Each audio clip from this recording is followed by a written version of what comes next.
जिसने बहुत बड़ा योगदान किया था, इसको हमको ध्यान में रखना चाहिए। यह मैं ये मानता हूं कि यह जो लड़ाई थी इसमें इंस्पिरेशन, वैलर का एक यूनिक मिश्रण था। इंस्पिरेशन के साथ जिस विपरीत परिस्थिति में जब मेंटली आदमी थक हारा हुआ महसूस करता है, वहां से उठ करके वैलर के आधार पर विजय हासिल करना, ये बहुत बड़ी बात है। और मैं ये इसलिए कह रहा हूं क्योंकि आप सब लोग तो बड़े सीनियर डेकोरेटेड ऑफिसर्स हैं, you know better than me, but it becomes my prime responsibility to reiterate on such forums time and again that Pakistan was in a very advantageous position. वो हाइट पर था और हाइट के साथ साथ वो strategic position पर पोजीशन ले चुका था और लगभग 90 डिग्री की हाइट सीधे थी। इस 90 डिग्री की हाइट को चढ़ना कोई आसान खेल नहीं था, और आसान खेल क्या, उस भवन में वहां खड़ा होना भी मुश्किल था। ऐसी परिस्थिति में हमारे जांबाज फौज ने अपने स्ट्रेटेजिक के साथ साथ अपने वैलर के माध्यम से वहां विजय हासिल की और शायद 26 दिन 2 मंथ्स मोर देन 2 मंथ्स इस लड़ाई में हम लोगों ने जो लड़ाई लड़ी, ये this was the toughest battle on the highest mountain, a range of 14,000 feet to 16,000 feet. It was the toughest. और इसके साथ साथ आप ये भी ध्यान में लीजिए कि -10 डिग्री टेम्परेचर में हम लोगों ने इस लड़ाई को जीत हासिल की। मैं ये महसूस करता हूं कि आने वाले समय में हमें, हमारी जनरेशन इस बात को याद रखेगी कि हमारे बॉर्डर की सिक्योरिटी और हमारी सिक्योरिटी, इस देश की सिक्योरिटी किस तरीके से हमारी फौज ने, हमारे सोल्जर्स ने, हमारे ऑफिसर्स ने अपने जान को जोखिम में डाल करके किया है। भारत सदा उनको याद करता रहेगा, यह मैं बोलना चाहता हूं। हम तो इसको हर साल मनाते ही हैं, लेकिन हाँ, हम इस बात को भी आपको याद दिलाना चाहते हैं कि जब ये लड़ाई फौज बॉर्डर पर लड़ रही थी तो पॉलिटिकल लीडरशिप इंटरनेशनल एरिना पर लड़ रही थी, और उसमें भी बहुत सही और तगड़ा संदेश दिया। आपको याद होगा कि नवाज शरीफ साहब बिल क्लिंटन के पास गए, उन्होंने कहा कि इंटरवेंशन करो, इसके बीच में बीच बिचाव होना चाहिए। और ऐसा नहीं था, उस समय बहुत से संदेश भी आए थे, बहुत से सिग्नल्स भी आए थे, बहुत सी बातचीत भी हुई थी, लेकिन अटल जी ने कहा था कि मैं पहले तो अमेरिका जाने की बात को उन्होंने इनकार किया था, लेकिन साथ में कहा था कि भारत कोई भी युद्ध में विराम नहीं करेगा जब तक कि पाकिस्तान को हम पछाड़ करके अपने बॉर्डर को सिक्योर नहीं करेंगे।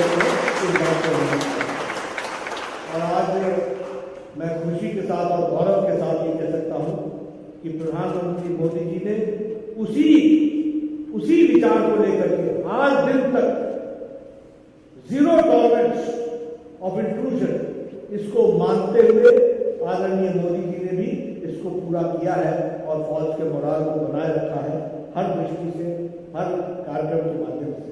हम सब जानते हैं कि उनका लगाव फौज के प्रति और भारत की सुरक्षा के प्रति कितना है। उनकी हर दिवाली कहीं न कहीं बॉर्डर पर बनती है, हमारे फौज के अफसरों के साथ, हमारे फौज के सोल्जर्स के साथ, उनके साथ बनती है। एक बार नहीं, अनेकों बार, फिर चाहे वो अरुणाचल प्रदेश का बॉर्डर हो, फिर चाहे वो हिमाचल प्रदेश का बॉर्डर हो, फिर चाहे वो उत्तरांचल का बॉर्डर हो, फिर वो लेह लद्दाख का बॉर्डर हो, किसी न किसी बॉर्डर पर प्रधानमंत्री जी हमें हमेशा दीपावली के अवसर पर देखते हैं। यह संदेश है कि जो हमारे बॉर्डर पर रक्षा कर रहे होते हैं, दीपावली के उत्सव पर भी हमारे प्रहरी के रूप में खड़े होते हैं, उनके साथ भारत का प्रधानमंत्री खड़ा होता है। इस बात को हमको बोलना चाहिए। अभी भी हमने देखा कि ये जो लद्दाख स्टैंड ऑफ है, इसमें प्रधानमंत्री जी खुद थे, उन्होंने सारा दिन लगाया, मीटिंग्स भी ली, हमारे फौजी भाइयों के साथ उनकी हौसला अफजाई भी की, और साथ ही साथ जो हमारे घायल सेनानी थे उनका भी हालचाल पूछते हुए, यानी भारत का प्रधानमंत्री यानी 130 करोड़ देश उनके नेतृत्व में फौज के साथ खड़ा है, इस बात का संदेश उसमें से जाता है। मैं आप सबसे ये जरूर कहना चाहूंगा कि जहां तक फौज का सवाल है, प्राइम मिनिस्टर के एजेंडा में it is on the defence is on focus, और डिफेंस को उन्होंने हमेशा फोकस में रखा है। आप देखिए 40 साल से OROP का विषय चल रहा है, सबने इसके साथ राजनीति की। एक हमारे वित्त मंत्री आए, उन्होंने 5,000 करोड़ रुपए टोकन मनी देकर के 500 करोड़ रुपए रख करके, और उन्होंने OROP की बातचीत शुरू की, और उसमें कुछ नहीं है।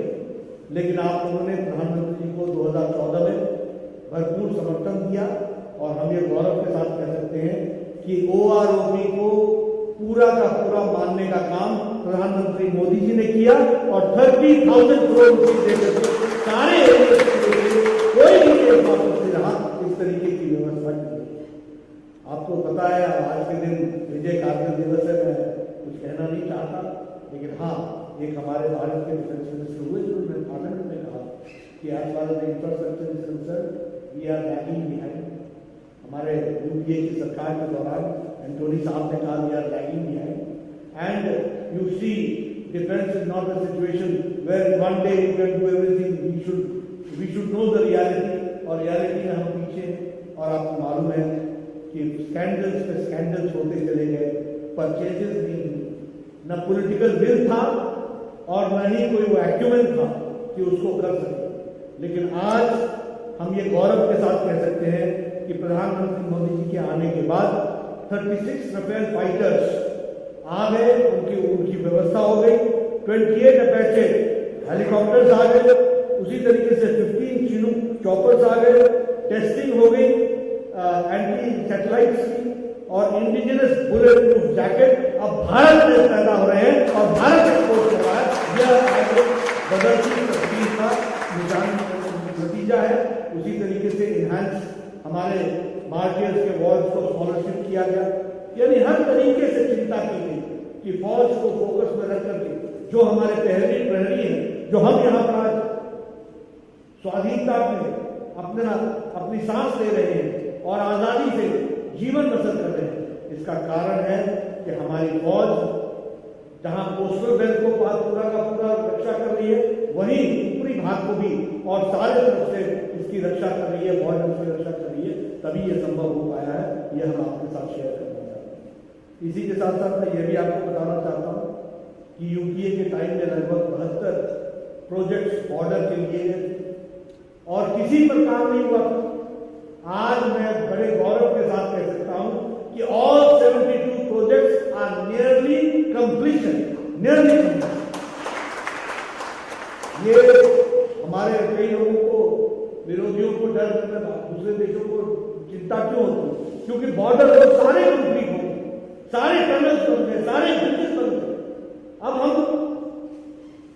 दिनों में, मतलब चंद घंटों में सारे का सारे सामग्री फौज की पहुंचा सकते हैं, यह व्यवस्था की गई है। और प्रोजेक्ट लगभग 2008 से लेकर 2014 के बीच में 3,610 किलोमीटर की सड़कें बनी, और 2014 से लेकर के 2020 तक 4,764 roads have been completed, where पूरी की पूरी आर्मी अपनी मशीनरी के साथ उस बॉर्डर के माध्यम से एकदम बॉर्डर पर पहुंच सकती है। यह व्यवस्था की गई है। तो यह प्रधानमंत्री जी की सोच है, जिसके कारण ये सब हो पाया है। और आज भारत की फौज, आप जानते हैं, one of the best armed forces in the world, इस तरीके का हम मानते हैं। आज शौर्य दिवस पर हम एक ही बात कहना चाहेंगे कि भारतीय जनता पार्टी का एक एक कार्यकर्ता देश के प्रति समर्पित है। देश सबसे पहला है, top on the agenda, nation first. और नेशन फर्स्ट को, अगर नेशन फर्स्ट रहना है तो नेशन बॉर्डर फर्स्ट, और उस बॉर्डर की रक्षा आप सब लोगों ने किया है और आप सब कर रहे हैं। आप सब बधाई के पात्र हैं। विजय दिवस के अवसर पर मैं आप सबको शुभकामनाएं देता हूँ, बधाई इस तरीके से देता हूँ कि हम लोग फिर से रीइंफोर्स होकर के, ताकत लेकर के अपनी जनता के बीच में इन बातों को रखें ताकि उनकी भी हौसला अफजाई हो, उनके समझ में आए कि आज देश कितना मजबूत मोदी जी के नेतृत्व में है और दुश्मन के लिए हम पूरी तरीके से तैयार हैं, हर तरीके से तैयार हैं। ये हमारा मनोबल है, इसको हमको ध्यान में रखना चाहिए। आप सब लोग आज के दिन एकत्र आए, विपरीत परिस्थितियों में भी आपने इस कार्यक्रम में शामिल हुए, आपका बहुत बहुत धन्यवाद।